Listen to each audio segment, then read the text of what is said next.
meu nome é Bruno Galvão, o seu professor de ciências. Vou falar com você, aluno do 7º ano do ensino fundamental, sobre biomas e impactos ambientais. Essa é a parte 2, então. O principal objetivo desta aula, assim como na aula anterior, é permitir que você, aluno, consiga relacionar os biomas aos principais impactos ambientais. Bom, vamos começar falando do Pantanal. O Pantanal ele se estende pela bacia do Rio Paraguai e ele está presente no Mato Grosso e Mato Grosso do Sul.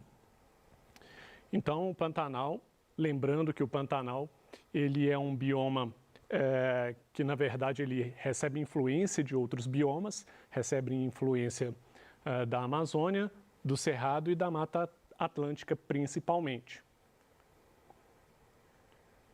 Os principais rios do Pantanal, eles nascem no Cerrado. Isso é uma característica importante porque o desmatamento e a poluição que ocorre no Cerrado vai afetar diretamente o Pantanal. Bom, como eu disse, o Pantanal, então, ele é um misto de alguns biomas. Ele tem um pouco de vegetação e animais que pertencem à Amazônia. Ele tem um pouco de vegetação, algumas áreas que são semelhantes ao Cerrado, e por isso também influências no Cerrado vão também influenciar o Pantanal. E tem também a Mata Atlântica, que faz parte aí, que está muito próxima dos limites aí do Pantanal. E, portanto, nós consideramos que este bioma, o Pantanal, ele é um misto desses biomas. Bom, quais são aí os principais impactos ambientais relacionados à região do Pantanal? Nós temos no Pantanal o garimpo de ouro e pedras preciosas. Quando nós pensamos em garimpo, nós estamos pensando então em extração de materiais ou de minerais preciosos, como é o caso de ouro, entre outros minerais.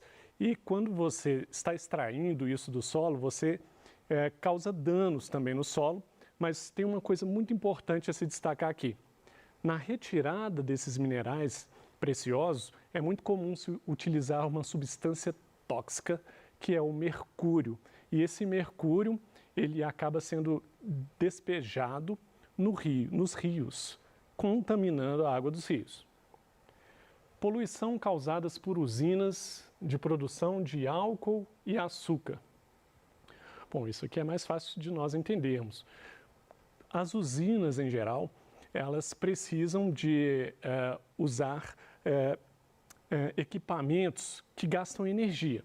E essa energia pode ser energia elétrica, pode ser energia a vapor, à base de carvão, entre outros processos de produção de energia. E nesses processos de produção de energia, as usinas podem, inclusive, poluir o ar ali naquele bioma. Outro problema também são os lixos que a usina produz. Esses lixos, muitas vezes, eles podem não estar sendo acomodados nos seus devidos lugares. E esses lixos podem entrar em contato com o solo ou com os rios, também contaminando o solo ou os rios. Esses são alguns aí dos fatores relacionados às usinas. Pecuária extensiva. Quando nós pensamos em pecuária, nós devemos lembrar imediatamente de criação de gados, por exemplo.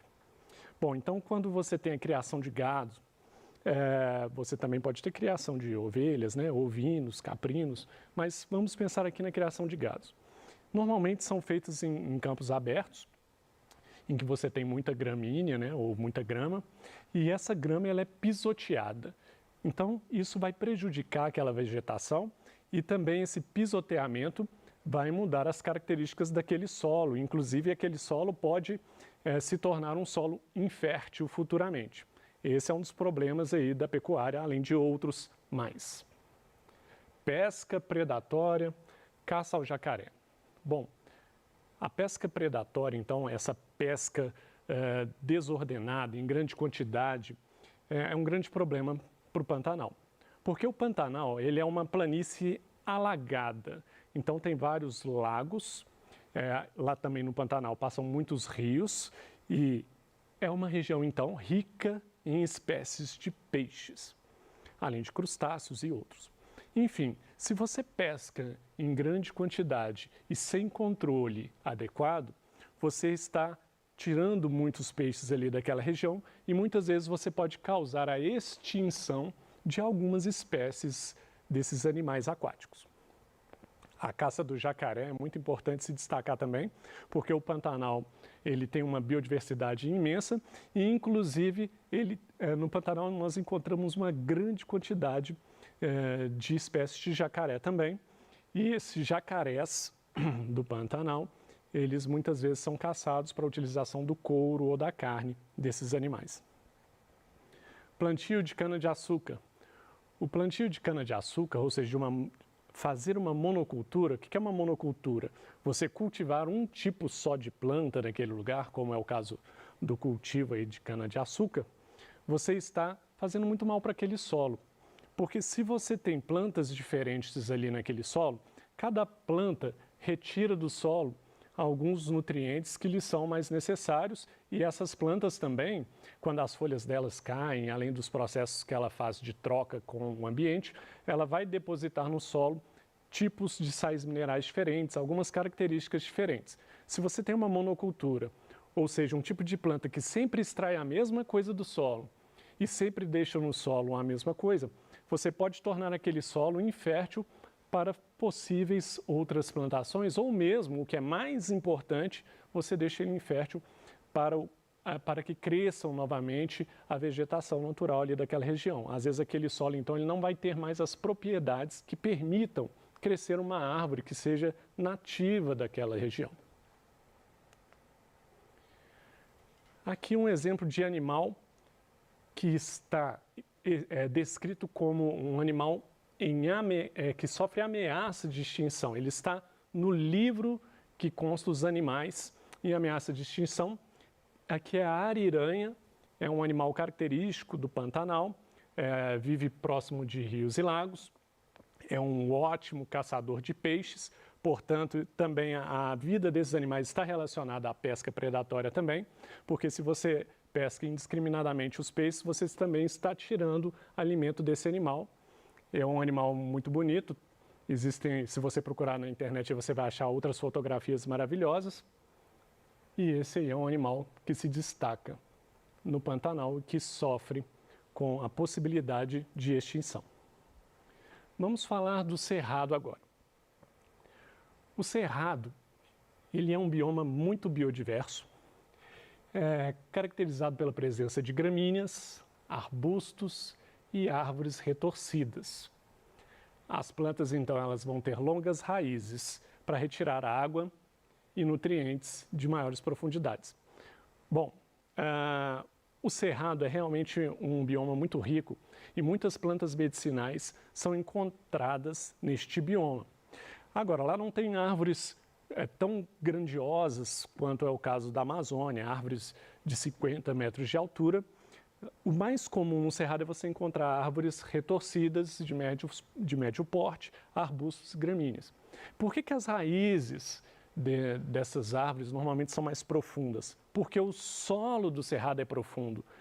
Para essa árvore alcançar os nutrientes do solo do cerrado, precisa de ter raízes que busquem esse nutriente mais profundamente. Bom, um dos problemas mais comuns do cerrado é justamente as queimadas. As queimadas, elas podem ser provocadas, então, elas são incêndios naturais ou incêndios provocados pelo homem. Então, se for uma queimada, um incêndio provocado pelo ser humano, nós sabemos que é crime ambiental, a menos que você tenha a devida licença para fazer aquilo ali numa determinada região. Agora, existem também incêndios naturais, incêndios que ocorrem muito em época de seca, em época de intenso calor, alguns incêndios naturais também podem acontecer. Mas nós sabemos que o principal motivo do desmatamento e das queimadas no cerrado são devido à ação antrópica, ou seja, à ação humana. Bom, o cerrado, então, é um bioma brasileiro que já sofreu muito com a nossa ocupação. O ser humano ocupou principalmente a Mata Atlântica e também o Cerrado. Nós, então, ocupamos muito essa região do Brasil e devido ao Cerrado sofrer com o garimpo, muitos rios foram contaminados com o mercúrio. Quando eu falei lá atrás que o garimpo ele tem uma relação muito forte com o mercúrio é utilizado na extração, na separação aí dessas pedras preciosas, os minerais preciosos. E então, os rios contaminados têm contribuído muito para o assoreamento desses rios, ou seja, esses rios estão ficando cada vez com uma menor quantidade de água. Bom, a mineração, eu posso dizer que então que o garimpo ele está fortemente relacionado com a mineração. O garimpo é uma forma de mineração, mas nós temos aquela mineração também que usa grandes escavadeiras, grandes máquinas, e todos esses tipos de mineração vão provocar um grande desgaste e erosão do solo.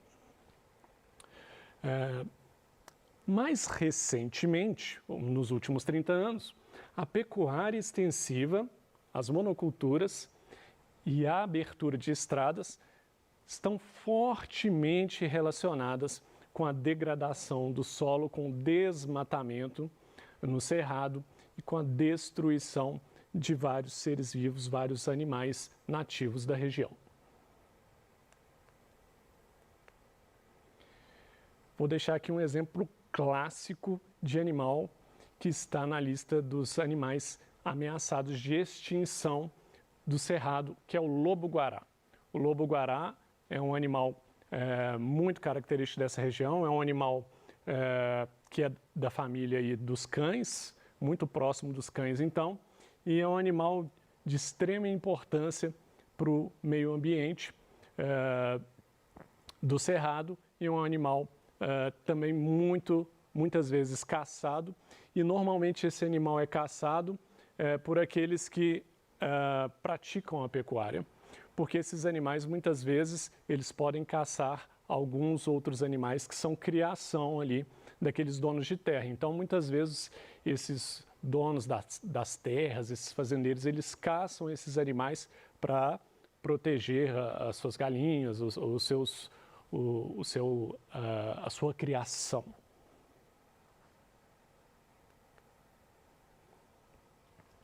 Bom, e finalmente eu vou falar aqui da caatinga. A caatinga é um bioma também que sofreu muito com o desmatamento. Da caatinga também foram extraídos vários tipos de árvores para a produção de carvão.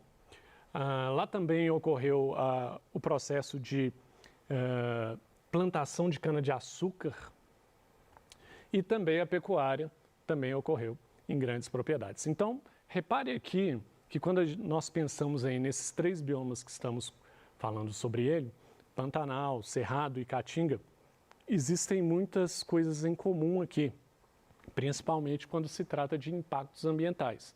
Nós estamos falando basicamente de processos que ocorrem nesses três biomas: desmatamento, plantio de cana-de-açúcar, principalmente plantio de monoculturas, cultivo de algum tipo específico, uma espécie só de planta.